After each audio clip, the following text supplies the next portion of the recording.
Minute Pied Noir vous propose aujourd'hui de parler de la Kalintika.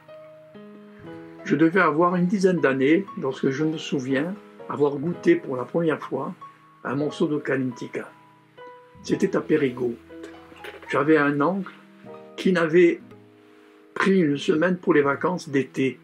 Au marché, il m'avait acheté un morceau de Kalintika pour me faire goûter. Et j'avais trouvé cela très bon. Ça ressemblait à du flan. Cela n'avait pas du tout le goût de flan. Et on l'assaisonnait avec du sel et du poivre. Un jour, en allant chercher le pain sur la place de l'hippodrome à Sainte-Eugène, pas loin de la maison, je n'en croyais pas mes yeux. Je trouvais une pièce de 5 francs à mes pieds. Personne autour de moi. Je la récupère.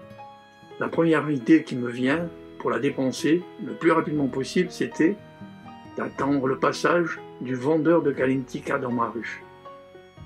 Peu de temps après, il déboucha dans ma rue. En poussant son chariot et allant vers lui, je lui crie, en tendant ma pièce de 5 francs. « 5 francs de Kalintika, monsieur !»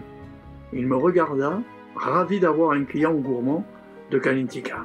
Il tira une plaque de tôle noircie par le feu et avec une spatule découpa un morceau équivalent à mes 5 francs.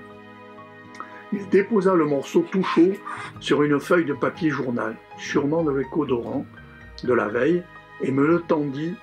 Je n'avais pas assez de mes petits bras pour tenir le morceau qui paraissait énorme. Il n'y avait qu'une solution, rentrer à la maison et déguster cette bonne Kalintika sous l'escalier sans me faire voir de ma mère. On dit que la mère a toujours une intuition lorsque son enfant va faire une bêtise. Elle n'a pas loupé. Quand je suis rentré dans le hall pour m'installer sous l'escalier, elle finissait de le descendre. Et me voyant les bras encombrés de cette Kalintika géante, je vous raconte pas, encore mieux que Marthe Villalonga. « D'où tu sors ça? Qui t'a donné l'argent? Va me mettre ça à la poubelle, dépêche-toi.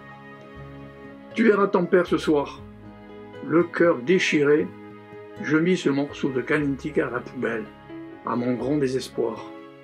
Voilà comment, à 10 ans, j'avais compris le proverbe mal acquis ne profite jamais.